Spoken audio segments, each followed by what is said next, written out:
vote that he was very largely in front of. Mark, you just can't say enough about LeBron and what he continues to do. Yeah, I think he's the most impactful athlete of this generation when you're looking at his on-court contributions, his off-court. And the scary thing is, even entering his 18th season, he can still accomplish a lot. Lakers GM Rob Pelinka was saying the other day that, you know, he's mindful that he's going to be retiring his jerseys. He's hopeful that that will include a Lakers jersey. When you're talking about off the court, his More Than a Vote initiative went beyond trying to increase voter turnout for this election. He was talking about future local and national elections as well. The I Promise School initiative that he's done the last few years, he's going to continue to do that every year, and he wants to be able to oversee the students that entered that in middle school all the way through high school and see what the net benefits are. So as much as the accolades he's gotten are well-deserved, I think in LeBron's mind, he feels like there's so much more that he wants to accomplish. And then you also look for whenever he does retire from his NBA career, what he does post. And I think it'll all fall under this umbrella of impacting the community in a positive way. Look, a great NBA player has a choice. You know, just play the games and be good and maybe win some championships, make some money. And you know, people will talk about you fine in NBA circles. Or you can do that and add the off-the-court stuff. And that is where LeBron James is different from plenty of superstars who have come and gone in the NBA over the decades. I mean, this guy has done so many different things. And the I Promise School that Mark alluded to, right before he became a member of the Lakers, or right after he was signed with the Lakers, that to me was a really big deal. It's about a $50 million initiative, if I remember correctly. I'm thinking, this guy donated a school. I mean, how cool is that? I mean, that's something that I have never seen from a player and might not ever see again. What a great idea by him. That, to me, really put him on the map of stuff he can do off the court. You guys have covered a lot of athletes and a lot of great ones at that. Yeah. And not to compare at all, but when you're speaking specifically of a guy like LeBron James, you mentioned the I Promise School. We've all heard of it. We talk about the More Than a Vote. When I think of these things, that's one thing for an athlete to do. But to do it all the while winning and continuing to play. I mean, have you seen another athlete who has done what he has done in the way in which he has? You know, Kareem Abdul-Jabbar, I didn't cover him. You know, I was a young guy growing up in the 70s and 80s when he was on his way to becoming the NBA's all-time leading scorer. I love what he's done off the court since that time. I'm sure he did plenty on the court, but he's still a very informational writer, speaker. Always love reading his books and hearing what he has to say when he comes on our air every year or so. So I think Kareem carries a big voice off the court. But like you said, LeBron to be doing all this while he's still playing, while he's winning championships, while he's kind of reinventing himself and leading the league in assists for the first time ever in his career. It just kind of befuddles you, and it blows the mind of all the things that he is doing as a player. Yeah, Allie, and if you don't mind me adding this, when the NBA suspended the season in March because of the coronavirus pandemic, I talked to some people with the I Promise School, and they're saying immediately LeBron James was in contact with them to make sure that all the students and families were still taken care of, even though schools were going to be closed. So it involved a lot of, support when it comes to food, having, shelter for these families in need. So he's been doing even above and beyond during the pandemic, and that's obviously been more important now than ever. Look, he wears that more than an athlete across his chest, and he's not just talking about it. He's actually being it. Yep. Speaking of LeBron, part 2 of Road Trippin' featuring deal with the pandemic. You had to deal with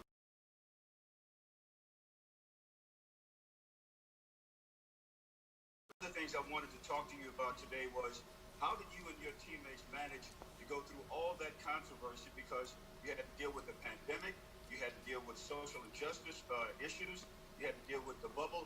How did you guys maintain your concentration with all of those negative things around you?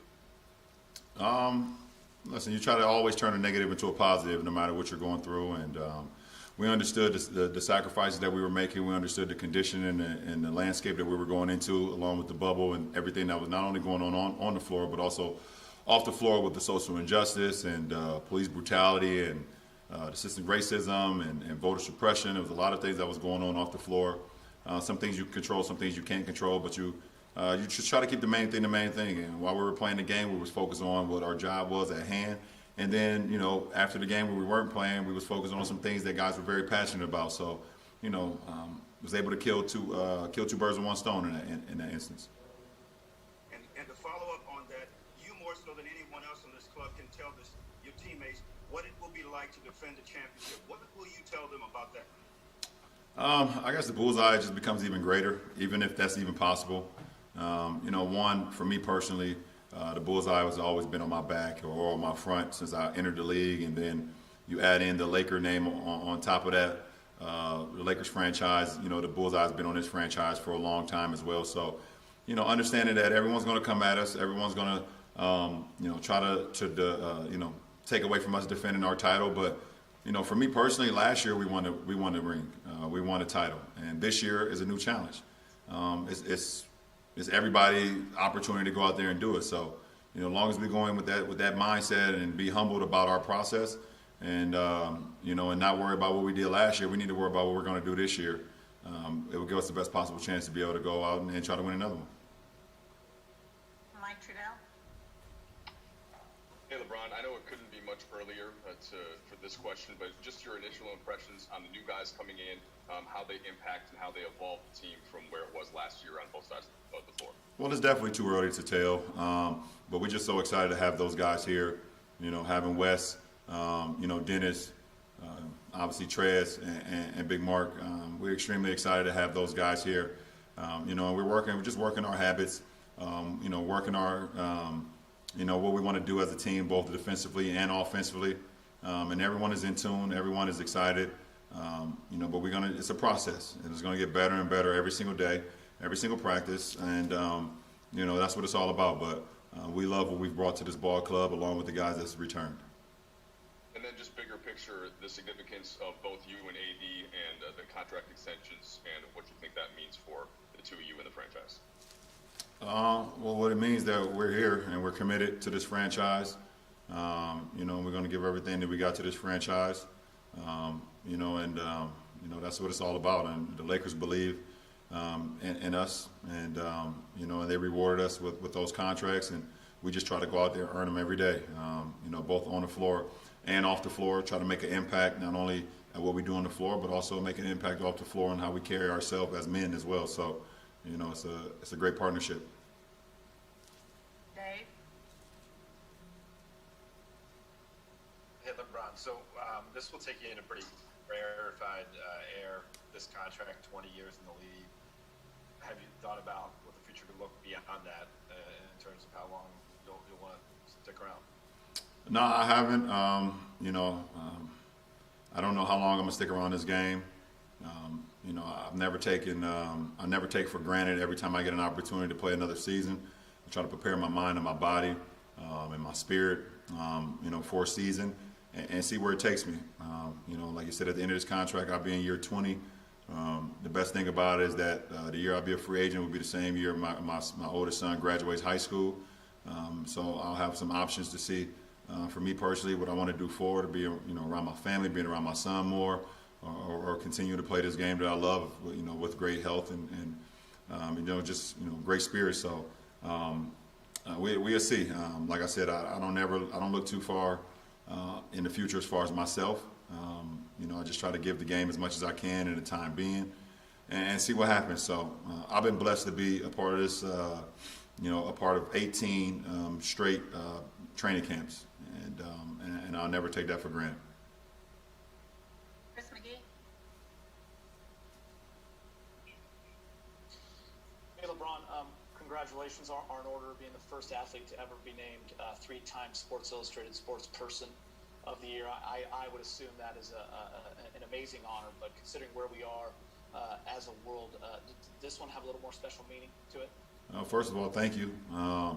It definitely does. And you see the class that I was in, and the group that I was in, the men and women that I was a part of, understanding that, we're more than athletes, and, being able to go out there and not only perform at a high level in what we do as far as our profession, but also being able to change lives and create opportunities and empower people and inspire people off the floor, not only in our communities, but all over the world. So it means a lot, to be a part of that group, and like you said, to be the first ever 3-time winner of of this award. I'm very humbled.